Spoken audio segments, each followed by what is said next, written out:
Hello, everyone. Welcome to another edition of the It Doesn't Matter podcast. And we've got myself, John, and we've got the Dominican Dream, baby. This is Papi Plátano. There he is. And we also have... I'm the notorious one. I am Dom. Oh. That's right. And we're covering the very first WWF In Your House pay-per-view at the lovely cost of, I think, $19.99 back in 1995. And it's the first one. I believe it was my choice. Isn't that right, Dom? It was. This was your choice. And if I had to tell you why I chose the show, can't really tell you why. But maybe because it was a 2-hour show. Nice. So, nice. Thank you, John. You're welcome. You're welcome. Living legend, Larry Zbyszko, John Lee, right here. But it's still a fun show. So, Dom, let's get into WWF In Your House, number 1. All right. In Your House kicks off from Syracuse, New York. And we have Vince McMahon and good old Doc Hendrix on commentary. Guys, look at that hairdo that Doc Hendrix got right there, man. He ain't no free bird right there. Need some poop on it. Definitely not. How old was Doc at this time? 25. He looks 50. Stop it. Well, Doc, I mean, if you believe the story, it's a story I've never heard before that, because I guess they had the dark side of the ring. Was it with Terry Bam Bam Gordy? They had a dark side season about him. So it came out that they developed this announcer gimmick and character for him, and he turned it down, and then they gave it to Doc Michael P.S. Hayes, same name as Doc Hendrix, allegedly. I mean, the WWF would do that back in the day. They would create gimmicks, and then they would just hold on to them before they gave them to someone. Like, would you believe that Sabu was supposed to be the Sultan? Do you believe that Max Moon was supposed to be Conan?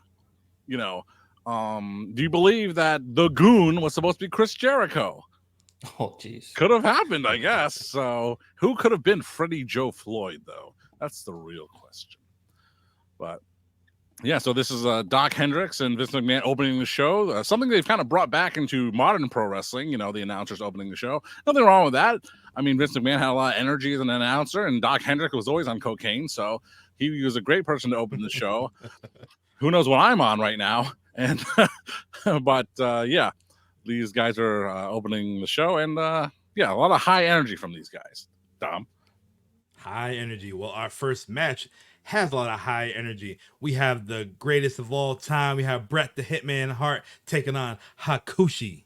John, bless you. Who the hell is Hakushi? Jinsei Shinzaki. I'm not really sure if I butchered that name, but yeah, Hakushi, he just came into the company here, and he was getting a push. He just as that manager. What's his name? I forgot already. Shinja. Shinja, right? Shinja. I remember getting, because this Shinja, my ninja. What am I saying? I don't even know what I'm saying. But yeah, Hakushi was one of those guys. But this was still before the time I got into pro wrestling. I got into it later that year, December 1995. But I did remember getting WWF Full Metal, the album. I could not believe I actually found that in stores because there was no Amazon. Well, maybe there was, but there was no online shopping. There was no internet of substance at that time. So you had to go to the store, the Crystal Mall or Strawberries, and look for it with your little fingers. And I found it, and I bought it. I listened to it. Oh, so much. And Hakushi's theme would come on there. It was a very beautiful song, a beautiful theme, but it was just an instrumental Japanese rain, I guess, which with Kazuchika Okada, Japanese and rain go together like sushi and soy sauce. Anyway, that's being racist, but it's okay because I'm doing it. Bret Hart versus Hakushi for its time. It was a really fun match. Bret Hart worked really well with Hakushi, and Hakushi was he'd become a jobber very soon, teaming with Barry Horowitz. But he started off well, and like I said, he was a hell of a competitor, a jam-up guy, and him and Bret Hart had a fun opening match to kick off In Your House. Yeah, they did. So seeing Hakushi, like, first time seeing him as a kid, I thought that was all his ink. I'm like, yo, that's a lot of detail. And come to find out, Nah, it was fake. It was fake What else is whatsoever. there? But this is a good opening match. But John, can you do you know the backstory of Hakushi and Bret Hart? Like how this feud begin? No, I don't. You think this is a time where you would actually want a hype video, a promo package. And as you have this image here, a very spooky image, some would say, probably kicked off the air right now. They did sell WWF masks. They did sell Bret Hart mask, a Shawn Michaels, Psycho Sid mask, especially. But yes, no, this one fails me. I don't really know the story behind Hakushi and the Hitman Bret Hart. But look at that. All right, well, it was a good opening match. Hakushi was nasty at this time. He was punishing Bret Hart. But guys, Bret Hart has 2 matches. After this match, later on that night, he has to take on the King, Jerry the King Lawler. And Hakushi was just dominating Bret the whole damn match. And Bret finally got some momentum. But Shinjay will interfere. Basically, Bret defeated Hakushi with a victory roll. And that is why he's the excellence of execution. And then as soon as Bret was getting ready to leave the ring, he twisted his knee. We're not laughing at the injury, but it will play into later in the show. Yes. You know what? I actually remember why this rivalry started now. They showed a video package of where Bret was being honored at like a Japanese show. And Hakushi came and interrupted him, did some kind of diving moonsault off the stage after he threw him off the board. And that's kind of where it started. So to go back for what you were saying, how it started, that's where it probably started. And then it got to here since Hakushi was undefeated for a little bit. Well, he just suffered his first loss to the excellence of execution. Unfortunately. Bret the Hitman Hart. So after You're this, gonna lose to the GOAT. Yeah. So after this, we see Jerry the King Lawler talking to Todd Pettengill, and the King sees that Bret twisted his knee, and the King is ready for that match. Like, let's get it on right now. Let's do it. I'm ready. Next thing, oh, Bret's on his way right now. Oh, my pager's beeping. I don't hear it beeping. It's vibrating.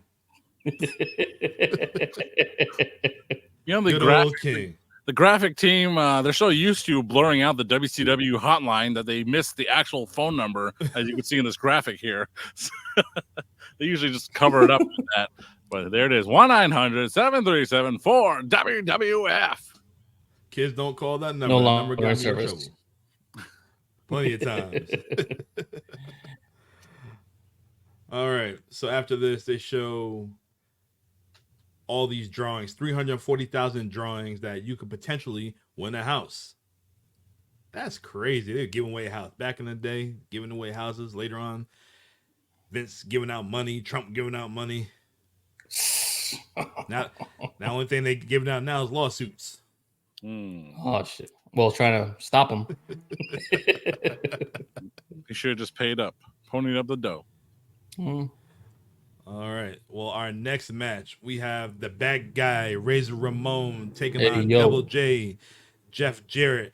Also making his debut, the Roadie, Poppy Platino. Who is the Roadie? The Road Dog, Jesse James. Yo. He is one of the sons of Brad Armstrong. He's a second-generation superstar, and he's actually the partner to the greatest, one of the second greatest, maybe top 5. I'm gonna keep going down the list. let me correct you right quick. He is the son of Bullet Bob Armstrong. Brad is his brother. Oops. Yeah, Bullet Bob is his father. Something with a B. It's all good. He's one of them that's standing right now. Oh, that's sad. He's body strong, living strong. I know. We miss Brad too. Yeah, we do. All right. So this is your first handicap match ever in the WWF. Really? That's what they said on commentary. Gotta believe it. Well, first one recorded. Yes. And this is not the first time. Well, this is not the first time that Bret had 2 matches in one night. Because, at WrestleMania 10, he lost the first one, then won the second one. Yep. But we'll get back to Bret Hart a little bit later. So, Platinum, what do you think about this match, this handicap match? At first, I was like, why are they having a handicap match? And then come to find out, I guess him and 123 Kid. Oh, he must have dropped something. I did. I guess 123 Kid had gotten injured. Apparently, I don't know what it was from. So the kid was calling from home in his house, saying, "Hey, I got your back, Razor. I support you and everything." So he had to go against Double J and the Roadie. It's a 2-on-1 handicap match. I wonder at this time. So they have the phone call of the 123 Kid, and he's watching the pay per view. I wonder if he had to pay the $19.99 to watch this pay per view because they ain't have no streaming platform services nowadays. You can't punch in no code unless you have the black box. You know he's illegal. Come on, man. Well, just think about the era that the WWF was in at this very time. Allegedly, there are so many cutbacks at Stanford WWF headquarters that they took out water coolers from the room, from the office buildings. Yep. So maybe you're right. Maybe they did force Sean Waltman to pay out of pocket to watch the pay-per-view. He was probably actually backstage, and with the gimmickry of technology, just made it sound like a phone call. And did you hear the quality of that phone call? You could definitely tell it was Sean Waltman, but yeah, man, phone call. Like this, like this. That's what it sounds like. 1995. What payphone was that from? Payphone. Hey guys, anyone that's actually know what a payphone is from the younger era? Dante. Thing about a payphone, I think so disgusting. You hold the phone, and put it to your face, like, ew, COVID. You're back in the day. That was public way to get in touch with people. No one had cell phones. Barely anyone had beepers, so it was just, hey, you got a quarter? Here you go. You know, I when I used to have a job working as a bellhop at the Foxwoods. So one time a customer came there. He's looking for his bag. He goes to the back, take him to the back. He finds his contact lens case. He's like, "Oh, thank God, there it is." And he just takes it. Viewer with contact. Takes it. Goes, flies it to his eyeball like that. And I'm like, "Oh, sir, you don't want to wash your hands first?" He's like, "Oh, I love germs." You're disgusting, sir. Yeah, someone who has to wear contacts, I wash my hands before they do that because I don't want to have any of that in my eyes, man. No way. Do you ever put hand sanitizer to wash your hand and put the contact in and burn your eye? I've done that before by accident. The worst thing is brush your teeth before you do that. Your eyes are nice and minty. You just bet you could write a nice song. I don't know what it is, man. Probably. I ain't gotta worry about that. Yeah, don't. All right. So back to this match, Jeff Jarrett and Razor Ramon and the Roadie. First of all, Jeff Jarrett's tights were horrendous. Beetlejuice. That shit was terrible. It looked like Beetlejuice. But they did their thing. They did their thing to beat up Razor, the bad guy, but Razor got the win. He did everything he had to do, and obviously, I say it every week, he overcame the odds, hit the Razor's edge on Jeff Jarrett, and he got the win. Then after the match, Double J and Razor, Jeff Jarrett and the Roadie try to take out Razor Ramon, but we have some Latino guy making an appearance, and he takes out everybody. Who's this guy? That's Renee. I have no idea. But come to find out, he had a big SV on his chain, and that was Savio Vega. Ooh. Actually, I take that back first. Before Savio Vega, we have Aldo Montoya pop up. Speaking of Aldo Montoya. Aldo Montoya, we're supposed to see in a few weeks. Portuguese Man of War. Who's also known as just PJ Polanco. Incredible. Horsepower Cigar Lounge. See you in a few weeks. It's not ready for the advertisement unless it's right in front of him. But this, as mentioned, this is the first handicap match in WWF pay-per-view history, and considering the limited amount of pay-per-views at the time, you better believe it. I'm not sure what the history of this match was either, because and again, no video packages, and they probably didn't have the technology to make a good one. But was this supposed to be a tag team match? They mentioned that it was not for the Intercontinental Championship. But was it just going to be a straight up 1, 2, 3 Kid and Razor versus Roadie and Jeff Jarrett match? Who knows? But this was, this is the first time watching the whole show, and that I've, in my lifetime. But it did come after. It was the first pay-per-view after WrestleMania 11 in the Hartford Civic Center, and I do remember that it was Razor and Jeff Jarrett and for the title there. But you can think about all the Razor Ramon matches throughout WWF history.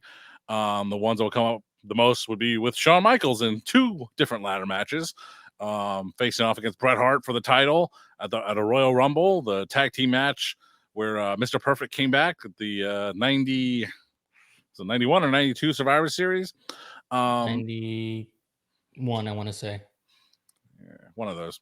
But I like this match. I mean, Razor Ramon, he did a little promo before the match, and man, you just love this guy, man. You just freaking love Razor Ramon. You love Scott Hall, and he did a great little promo before the match. During the match, he is just a great pro wrestler, and everything hits. Everything is not stiff, but it hits the mark. And this is just a really great snapshot of Razor Ramon, the wrestler, that isn't so high profile that you see it in highlight reels all the time. But yeah, he did pull the victory. He did nail that Razor's Edge, and you're wondering why Damian Priest can't just finish guys with that move nowadays, because it's still an awesome maneuver. But yes, post-match shenanigans, he's getting double teamed there. So Aldo Montoya does come out to help. And I was like, hey, there's that guy. And Savio Vega, as mentioned, unknown to the audience at the time, and you're wondering why security wasn't more on the ball there to get him.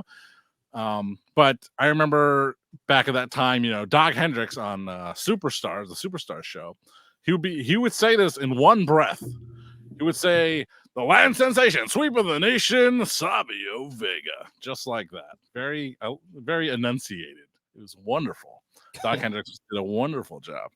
But when I was watching this, I was like, "Oh my God, it's TNT from Puerto Rico." I don't know, never seen TNT down there. It's Quang, and even I was thinking even freaking Doc Hendrix on commentary is like, "This guy looks familiar." It's like because he was Quang.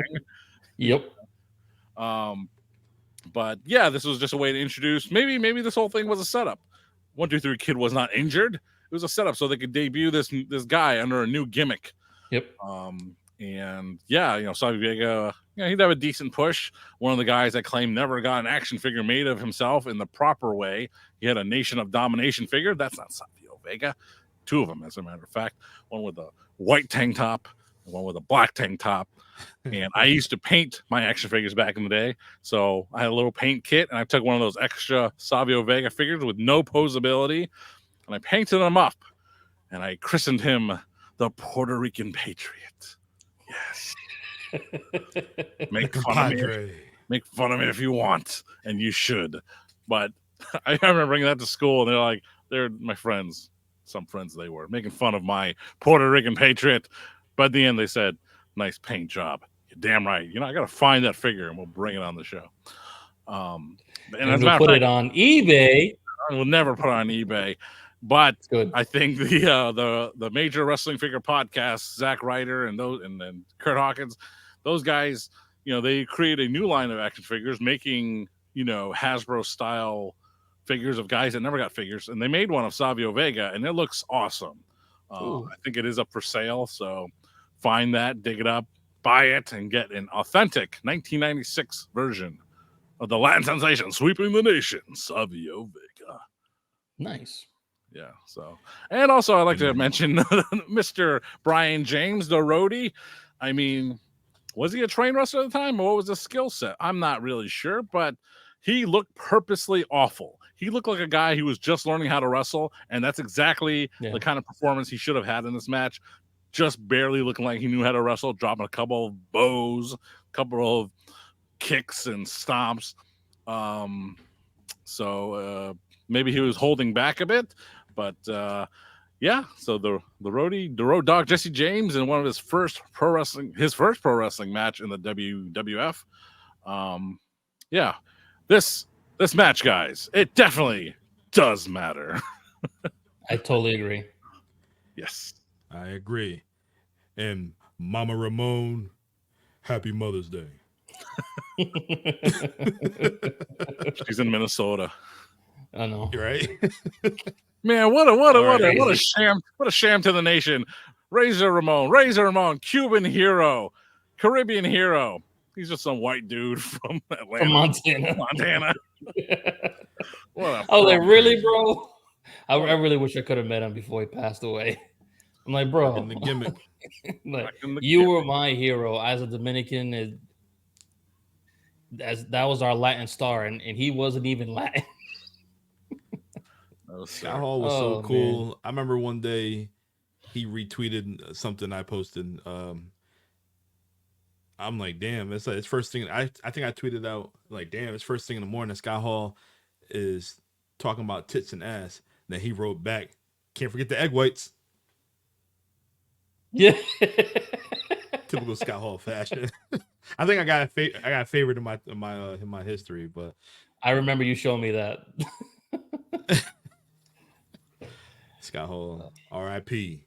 The one guy that, but yeah, Scott's my Scotty, coffee. the one guy, you should have won the belt. Yes, in my opinion. Yes, like you said, promo, had the body, had the look, can wrestle. He was everything. But I mean, I think like he said, I think Will Sasso said it when he was talking to Chris Van Vliet. He didn't care. He was just about the money, and that was it. If he probably politic more, he probably could have championed for the belt for a little bit. But yeah, you know Platinum and I was talking about this, John, on Van Vliet's podcast. Oh no, actually no. I heard it on the Dark Side of the Ring podcast. They had interviews with Scott Hall. Scott Hall said, like, when he first started, wrestling was real because all these big jacked up steroid looking dudes would get the win and whatnot. But come to find out, you lose to somebody like 1, 2, 3 Kid, for example. He didn't say that, but I'm just saying somebody like that, for example. So it's all about the story. He said, I don't care about losing, or I don't care about winning. As long as my paycheck is good, I don't care about no belt. That was Scott Hall's mentality. Yep. That's the crazy thing. He was like, Bret takes it seriously. Bret wants to win the championship. Bret wants to keep the championship. He's like, whatever. Bret could keep the championship. I'll take Bret Hart's money and lose. Hey, Bret. Scott Hall. That is you know what me and Big Kev saying? We don't care. I love Will Sasso's fucking I'll have what Evil's having. Let's see. We had Brugal mixed with a little bit of... All right, I have a question for y'all. All right. So, would you guys want to be champion and, your name remembered, or would you want to do the Scott Hall route and, just take the money? But either way, you still remember regardless because you had a lot of good moments in your career. Depends on my family situation. Obviously, I'm about to be a father, so I'm going to need that money. I'm not going to care about the championships at the time. I just want to make sure the family's good and we're living comfortable. We're not struggling. But as a single Abel, give me the championships. Give me the accolades. Give me all the merch and all that. Let me be the top dog, and I'll bitch and complain about not being on top. But as a family man, who gives a shit? Just give me the money. Shit, Scott got the money. He spent that shit on booze.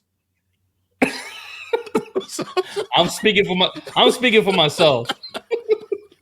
Let's edit that clip to make Abel look really bad to his. I choose the money. He ain't having no Kool-Aid. It's a life battle. You're always going to have a problem with something, and once that issue is solved, then you're going to have a different problem.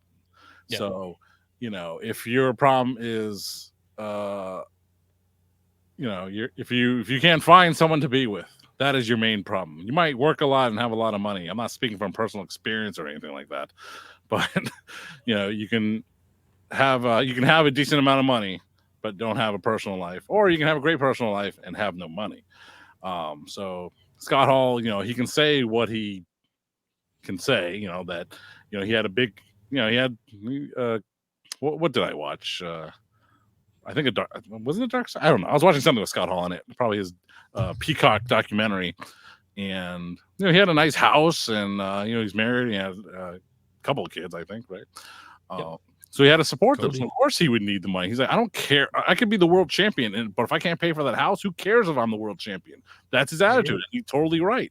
Bret Hart probably did save his money, did sleep at the airport like Mick Foley, and probably at that point, it's like, I am financially secure. I care more about my legacy because I have those other things taken care of.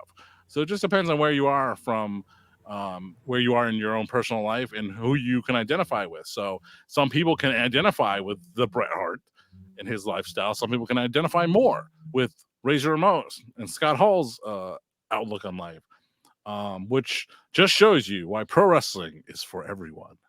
Yes. So Dom, what's your choice? Yes. My choice? Give me the money, baby. Give me the money. I'll buy a championship. Moments. Exactly. I could buy a championship. Razor had his moments. Everybody remember him standing at WrestleMania 10 on the ladder doing the pose with the 2 belts. Everybody remember that. Everybody knows when he came down the Raptors in WCW with 2 jobbers, and he came back, and that's how the whole NWO started. So he had his moments too. He has a legacy. He might not have the belts, but he could buy the belt. He could buy whatever he wants. Like he said, you don't know. Well, you know who I am, but you don't know why I'm here. Well, we know where you belong in the hall. So thank you, Scott. Thank you. Thank you. All right. Back to the show. So we have a King of the Ring qualifying match. We have wrong graphic. We have there was a king right there. Adam Bomb taking on Mabel. Oh man, God. We would rather talk about Scott Hall's legacy than this very short match where Adam Bomb started off hot. He took out Mo, but then when Mabel hit a spinning wheel kick and hit the scoop slam Adam Bomb, match is over. This match did not matter. But later on, I think this was the year that Mabel became the king. Of course. Usually, you'll become a king in the ring. You're gonna, excel to the next level. Nope. Didn't happen. Nope. Not for Mabel. Vince did not know what to do with that big man. I have never seen such a. Well, I think I have, but for this show, I have never seen a bigger display of a guy with music, promo, pyro, a display, and a big failure as Adam Bomb was in this match with future King Mabel. Absurd, ridiculous. Jesus, like I know where his future was. I know where his career went. He, I went to WCW. It was Wrath, and was part of Chronic. And man, this guy was the biggest disappointment in pro wrestling, not just WWF or WCW. In pro wrestling, he was just the biggest freaking failure. A J-Bron of the highest magnitude. But yeah, King Mabel, future King Mabel. They were gonna have him challenge Diesel at SummerSlam. So this is the start of that push. Pushing him to the King of the Ring title. God, this is awful, terrible. No wonder we spent so much time on Scott Hall's legacy. This match doesn't matter. It didn't matter. It's unanimous. It doesn't matter. I agree. But the next match is for your tag titles. We have the Rocket Owen Hart and his partner Yokozuna taking on Daddy Ass, Billy Gunn, and Bart Gunn of the New Age Outlaws, the Smoking Guns. Oh, there's that guy. There he is. You're talking about me? I am not a nugget. Children love nuggets. So this is a fun fact. I believe Doc Hendrix said this on commentary. This is the first time Owen walked in as a champion in pay-per-view, and Bret, no champion at this time. Wow. I did catch that. Yeah. Fun fact. Strap facts. Add that to your knowledge. You know, the Smoking Guns had been an established tag team for at least 2 years by this point, but they seemed to get like no reaction. They just, I don't even think they got an entrance. Did they just like jump into their entrance and they were in the ring, right? Or they were in the ring. Yeah. In the ring. What the hell? The Smoking Guns are still kind of over it. I mean, they would still be pushed throughout the next year in 1996. I keep bringing that up because that was my first year in wrestling. But yeah, Owen Hart and Yokozuna, I think they're a rematch from WrestleMania 11, and it was really short. It was. Yeah, it was. I mean, if it was that short, I blame Yokozuna on that one. Yokozuna at this time, just not the guy he was in 94 and 93 as the WWF champion. But it had some decent action. It was well worked. But it's just really incredibly short, but maybe they're running out on time. So maybe that's what it was. And in that sense, this match, do we have a middle? It kind of matters. It kind of mattered. It sort of mattered. It kind of matters. So basically, the Guns worked on Owen, and Yoko got taken out by the ring apron, trying to splash or headbutt one of the Guns. They double team him. Then Yoko finally gets up. Leg drop to Bart Gunn, I want to say. On the outside? Oh, man. On the outside. So yeah. 1, 2, 3, and that's it. Weak. That was it. Weak sauce. Oh, Lord. Yeah. All right, so after this, we see Diesel backstage. And he wishes man. everybody happy Mother's Day. And he's getting ready for his Sid match. He's getting all hyped up. Man, this unfortunately, this he lost his mother, too, recently, right? At that time. Yeah, he lost his mother. He's like, everybody knows. Huh? Yeah, I think he lost his mother before or after Christmas, something like that. Yeah, right after he won the title. But yeah, this promo went all over the place, more than when I'm on the show speaking. I mean, he was going from talking about how Sid is a devastating competitor to making jokes to being really solemn about his mother, and then cracking jokes at the end again. I mean, this was kind of Kevin Nash's personality, to be like a smart ass, sarcastic guy.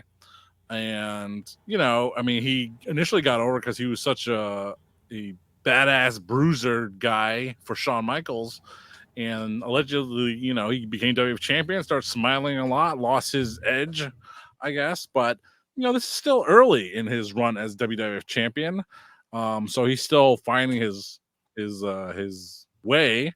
But this was just a really bizarre interview. It was just bad. It was not a very good interview. Maybe he was copying too much from his opponent that evening. All right, so after this, we finally going to get Bret Hart and Jerry the King Lawler, but we see the King in the ring with his mother. Oh my god! And she said she wants to challenge Helen Hart after this match. Oh, then we see Bret backstage, and he said that his knee is 100%. So it's time. We got Bret the Hitman Hart versus Jerry the King Lawler, and Bret comes out swinging, and he's pummeling King in the corner. And yeah, it was going back and forth. Bret made everything look so real. Yeah, he really was a great technician. But the King had a chance to beat Bret by hitting with that pile driver. It was clean, but he wanted to showboat and go for the cover too late. Or actually, no, Bret just got up, actually. I take that back. He got up, and then Bret gave him a receipt, hit him with a pile driver. Yeah. And just pummeled him some more. I enjoy this. I like the whole feud. This feud took place, since, what was it, 93? Yeah. That's when Bret won the King of the Ring, right? For the second time. Yeah, the second time, yep. I had to look that one up. Jeez Louise. It's like Bret Hart can become the second could become a two-time King of the Ring. It's like, what? Who? When? Where? Why? I don't think that's on videotape. It might be on one of the Coliseum home video exclusives on Peacock, but I didn't know that. But And he won it back to back yeah, too, right? yeah, back to back, front to front, side to side. That's a Hitman for you. All right, Hey, so yo. finishing the match, we see Shinja. He tried to interfere, but the ref took a bump when Bret threw the King to the ropes, and the ref's foot got caught in the rope. Was that Earl or Dave? That was a pretty cool was, bump, though. I'm not gonna lie. That was Earl. I'm like, yo, my man was just out. He wasn't really out. He got his foot stuck and he was swinging like. And shit just like selling that joint. Hey, he was you selling it. You need help? Hakushi comes out. Hakushi comes out. He takes out Bret, and they both double team Bret. But Bret gets up and he hits the King with a roll up, but it didn't work out because he tried interference. Because the King, another interference. Yeah, because like you said, he tried to get a roll up and then the ref wasn't there. He's looking for him. Who the King wins with a roll up. Yep. And Mama Lawler was excited. And after the match, they try to double team Bret, but Bret ducks and Hakushi takes out Jerry Lawler. And yeah, that was it. That match, it was entertaining, but it mattered. I think it did. Man, Jerry Lawler was a hairy beast, that's for sure. That's the most memorable thing I got out of that match. It's like, geez, Louise, guy. This is before Manscaped. He's an animal. He is an animal. Well, it does matter because it continued the storyline that these two have kept on for so many years, which is so difficult. Most rivalries, they may last maybe 6 months in wrestling terms right now. That's pretty long nowadays, but for this to go 2-3 years, that shows the testament of these guys and the level of character that they can pull this off, because most guys can't do that, especially now. Our attention span is just like the sirens in the background. They're just gone after 10 seconds. Where's Scott Steiner at? How dare you? These guys are used to it. They've evolved. Yes. I guess you can make a good point there. This match does matter because it did continue the storyline in a fashion that made you want to keep seeing it. Because sometimes you see these things, you're like, I've had enough. I'm good. Yeah. But you do want to see Bret Hart and King Lawler continue this feud, and they would in Kiss My Feet match, I think. Oof. Yes. I was wondering, they didn't have that match just yet, did they? Not just yet. This is this is 95. I thought, when did Yankum debut? I thought he debuted in 94. Yankum debuted this year, I believe. 95? Would that be the next month? Yeah. He debuts soon, and then because Jerry's looking for another opponent for Bret, and then Yankum shows up. Yeah, because future spoiler, Jerry Lawler had to eat defeat, and because of that, he had to go find a dentist, and his personal dentist, was Dr. Isaac Yankum D. D. And yeah, I mean, he was definitely a 1995 debut. So I think he faced Bret Hart at the SummerSlam that year. So no 1994 for that guy. But no. Yeah. All right. So we have a promo from everybody's favorite dummy. Yeah. Psycho Sid. Together. Time has run out. Just like the last grain. It's the hourglass, my friend. Time has run out for you. Your reign is over. A new man will be crowned the champion. You, my friend Diesel, you have become another one of my symbols.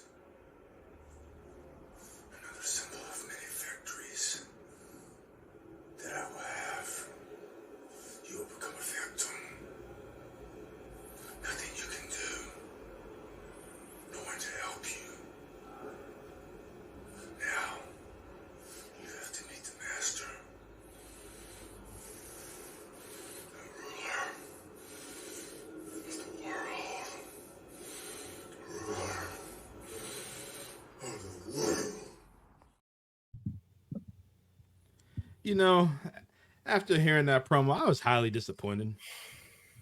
I wanted to hear this man scream a little bit, raise his voice a little bit, but we didn't get that.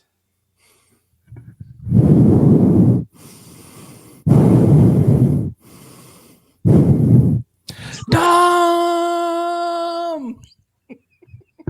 For real, I wish we would have had that. Man, what the hell's wrong with you, Sid? You big dummy. Why are you talking like that? Talk normal. Jesus. I mean, throughout the show, they would, Kevin Nash, Diesel had that one promo, right?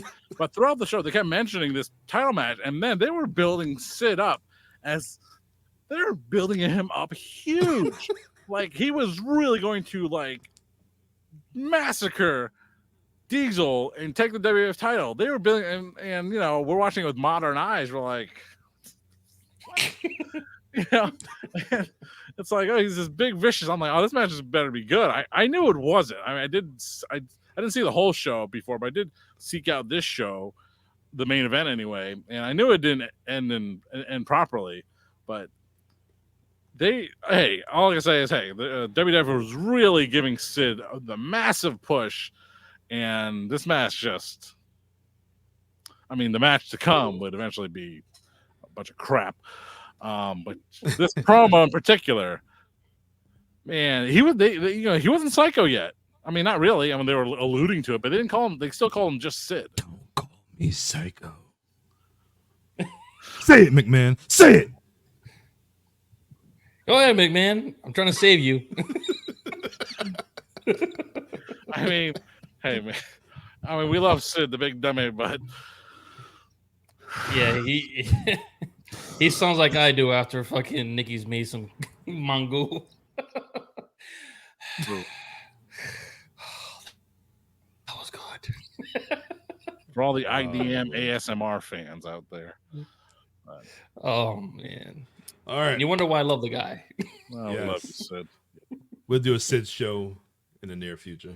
I hope, Sid, if you're ever listening, we do get an interview with you. It's all for fun, but you're still one of my favorites. Thank you. All right, back to In Your House. So they're giving away a house. At this time, I thought it was rigged. No. So some dude named Matt Pompacelli, he won the house. John, who the hell is Matt Pompacelli? Who's the boss? He's the boss. Who knows who this J-Bron is? But, people would search for this thing later, like, what happened to the house from In Your House? And I think they're like, we're not moving there, so can we cash this out? And I think it's dilapidated nowadays. But, it was located in Orlando, Florida, at the corner of a golf course, and the winner had to give up passes to Doc Hendrix to play a couple of rounds. That was in the contract. But no, these contests, I guess, they were shoots, and they had those security guys there, and the guy, the dude and this woman, the lawyers or whoever they were, reading the winners. Like I said, it had to be all real. It had to be a shoot, brother. But so I did my research. I looked up Matt Pompacelli. So you know how in this segment they said that you had to fit the criteria to be eligible to win this house? Well, this dude, Matt Pompacelli, was 11 years old. Are you freaking serious? I found it on WWE.com. The article came out in 2012. So how the hell he was eligible to win the house? He wasn't. It had to be in his family. okay. He said, he put under his dad's name. But after that, they didn't want to move to Orlando. So they sold the house 6 months later. It's on WWE website. That's the end of that article? Oh, That's nice. He took a limo. The cameraman was there. They were taking pictures of the whole family. And to greet them at the front door was the Bushwhackers. Ugh. Cool They had race. to bless the house. Cool Ray's favorite tag team of all time. I wouldn't let a man lick me. Oh, man. All right. I'd rather have the Undertaker fucking bring me in the house. What was that? The dead man really came true. Guess so. All right. Main event time. We have your champion, Diesel, going against Don't Call Me Psycho. My name is Sid. No fishes either. The master. The ruler So, of the world. so we see Sid here come out in red trunks. I didn't see Sid in colorful tights in a long time. Since the WCW days. Not since his, yeah, just can't say that. The blue ones. Yeah, the blue ones. Yep. So it was different to see. But just going back to the archives and how we did the show on the Rumble '94, we did the watch along about that, and we see the emergence of Diesel and how they built him, and then literally a year later he has the title. Like, it's crazy how he evolved from in 1993 making his debut in WWF to showing out in the Rumble, and a year later, in a few months, some change, my man got the title, and he's trying everything, and he's over. Yeah. So my question at the time for Strap, Shawn was injured. Was he going through his personal issue? Or was he legit injured this time? Yeah, it's amazing what I'm revealing about myself, knowing nothing about it.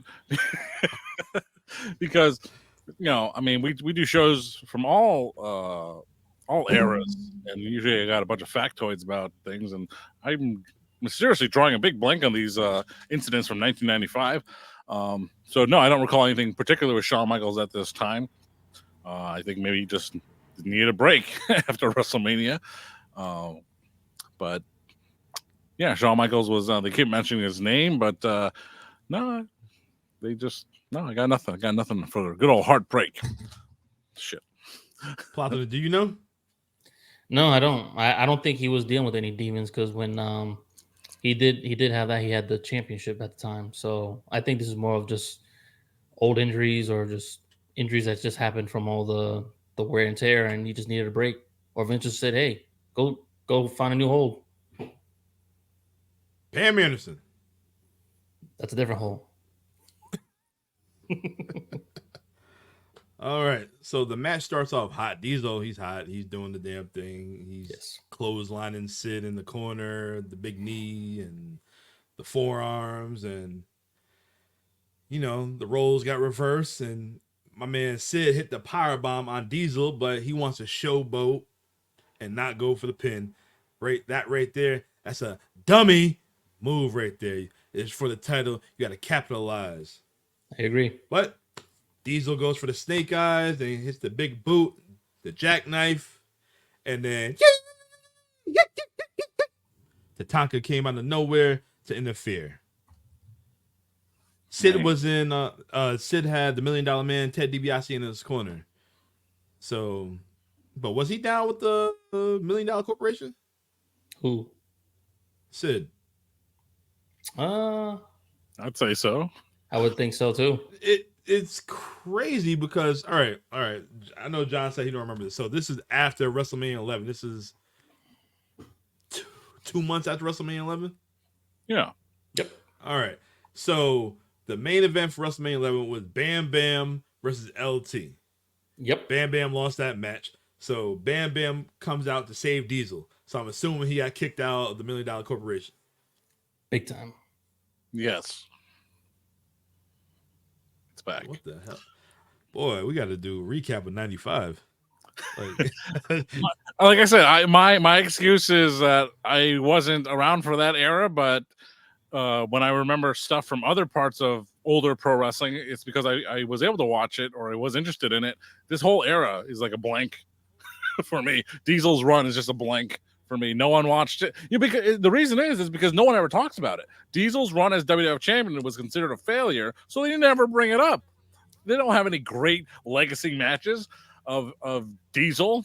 No, it goes from Hulk Hogan, Ultimate Warrior, Macho, Ric Flair, Bret Hart, Shawn Michaels, Stone Cold, and The Rock. That's WWF history. There is no Diesel here, you know? So it's just a forgotten part of history. They'd rather forget 1995 because that's when WWF was at its most broke.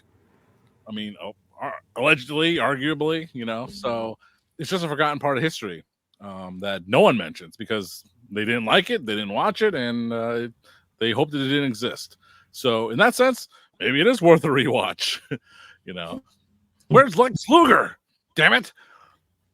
Well, I guess I'm about to put on my notes. We're gonna have to do a Diesel show in the future from 94 to 96. No Kevin Nash, no NWO, just Diesel. Pal. Diesel, 94 to 96, his run. That's fine. Or maybe 94, but maybe 94, 95. Don't have to be 96. And 96, that was his last year. Well, 96 was kind of short, so. Do you know why? Where the Diesel name came from? Shane McMahon. Allegedly, right? So, Shane McMahon, young man at the time, he's going to the clubs and he's partying like a mother effer. And he goes up to Vince and says, "Dad, you know what the black guys called the big buff dudes at the club? They say they're Diesel." "Huh? Diesel, huh? Like the truck? Yeah. We need a guy like a truck. Diesel. We'll call him Diesel." No concept of what Shane's talking about. Yeah, that's exactly what Shane was saying. Really, Dad? Really? Yeah. Just hold the damn gimmick. How a truck come out and smash the screen. It would be great. He did, literally. So that could be a true story. I'm surprised he didn't call him the big rig. Oh, jeez. When I was playing with my action figures last night, and I had a storyline with, two Diesels, right? But one of them was a knockoff Diesel, but he was called the Trucker. I'm such a great booker. I got the Trucker. I got the Puerto Rican Patriot. Great ideas, John. Great ideas. The Mother Trucker. Mm-hmm. Oh, jeez. John World Order.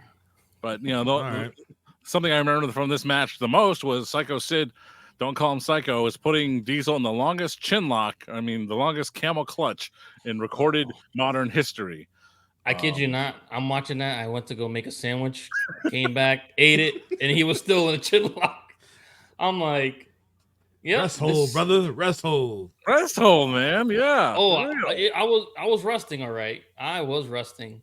Got one cat on my lap, the other one on the side. Like, we're still watching this? Yep. Yep. You're gonna keep that picture for the rest of the show's existence. Whenever someone's talking too long, you just put this up. We'll know what it means. Stop talking. That will be the new one. Oh man. We'll talk about inside jokes on this podcast. We've got a bunch of them. WWF. That is one of them. All right. Here's the other one. Psycho Sid's picture for all our audio listeners coming up on screen. Means shut up. Stop talking. All right, guys. So this is your first In Your House. This is the first, your next PLE pay-per-view after WrestleMania 11. I want to say. Yeah. Yes. Did this show matter? Or the question is, would you watch it again? I don't know. I'm in between because that main event kind of like killed it for me. Why would you do that for your first main event of a brand new debuting series of pay-per-views? That booking I don't get. Why would you want to order another one of these if your first one was some BS like that? I don't care if it was building up to the King of the Ring. I don't care. In Your House number 2 in July.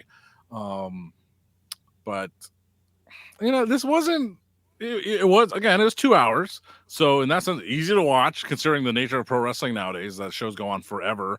But there's some uninteresting things on this show, making the replay value very small. I can safely say I'll probably never watch this show again. But I would give the show as a whole still. I'd say it sort of matters. I'd give it right in the middle. It was some nice things to see. Oddly enough, the best thing to watch, if you do decide to watch this, people, is Razor Ramon. If you like Razor Ramon, check out this Razor Ramon first ever handicap match, and just enjoy the magic that Scott Hall performs as Razor Ramon, the character. Diesel and Sid didn't do much for anyone. It was also good showing for Bret Hart. So Bret Hart had a good night out with 2 performances, 2 matches. Yep. See? There's some good things, some bad things. But I wouldn't watch it again.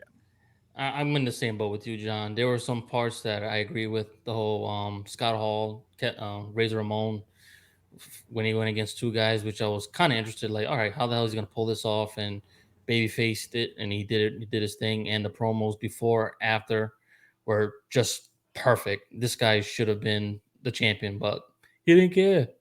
And then, of course, Bret making somebody who you'd never look at as someone that can keep up to his caliber as Hakushi. He may have had a little bit of run, but later on you'd find out that he wasn't what WWE wanted him to be. So Bret Hart being the GOAT as he is, making anybody, the guy can wrestle a broomstick and make it look good. So I'm with you though. There's some stuff I just can't get past. So that main event, that's the killer for me. Don't mess around with me with that if you're really gonna try to bring me back. What about you, Dom? For me, you start off the show hot with Bret the Hitman Hart and Hakushi. Hakushi showing his athletic ability against Bret. He's taking Bret down, but you can't go wrong with a Bret Hart match. No. Like Abel said, he could wrestle the broom and the broom would get over. Hakushi was over right here, but we don't know what really happened to him after this. Then your next match, you have the handicap match. Basically, that's the only two matches I'm interested in. I will rewatch them two matches. And then the card was pretty much lackluster. Like, you have to have Bret fight one more time. And just like John said, where's Luger? Where's Bulldog? Where's everybody else? I know Sean supposedly he's injured or whatnot, but your tag match could have been a lot more. Yeah, your tag match could have been a lot more. It was nothing special. And then your main event, you got, Battle of the Goliaths and interference. Like, it's a shitty finish. So for something like that, I wouldn't want to order next month's pay-per-view. I agree. So to me, it doesn't matter. Ooh. It doesn't matter. I could go without. But next week, it's my choice. We're taking it back to 2004. Judgment Day. I've never seen this show, and I know it gets real bloody. We're going to see JBL go against Eddie Guerrero for the WWE Championship. Ooh-wee. I've never seen it, and I'm looking forward to covering this show. Any thoughts on this show, John? There's a bloody match at the Staples Center. Don't want to spoil the show yet, but it'll be an interesting look back at a time when Eddie Guerrero was the reigning and defending WWE champion post Brock Lesnar era of SmackDown. So it'll be interesting to see what the card delivers for the wrestling fan and for the It Doesn't Matter podcast. I could go over the card right now. I'm looking right at it. So your opening match, we have Rey Mysterio and Rob Van Dam taking on the Dudley Boys. So that caught my attention too. I agree. You got ECW wrestlers, you got Hall of Famers right here. That definitely caught my attention. After this, you got Tori Wilson taking on Dawn Marie. Dawn Marie.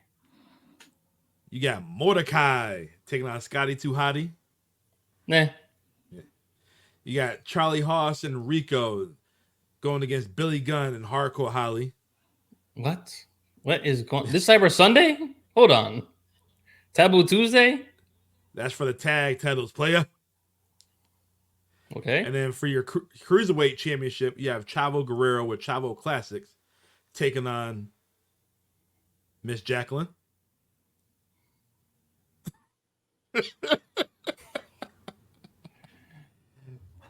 For your United States Championship. I'm glad you weren't around for that. For your United States Championship, you have John Cena defending his title against Rene Dupree. From Lyon, France. Suckle we have mademoiselle. The Undertaker going against Booker T. Oh, that caught my attention. And like I said, in your main event, John Bradshaw Layfield against Eddie Guerrero. So just make sure you have the band-aids because you will see some sangre. Spanish for blood.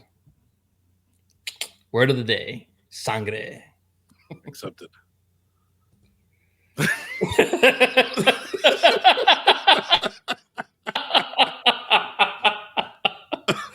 All right, guys. With that being we said, are desperately out of time. Definitely. Until I am next Papi week. Platano. You are the notorious one. And we have Strap Facts, the one with all the facts. And Not today. We will see you guys next week. Boom. Boom.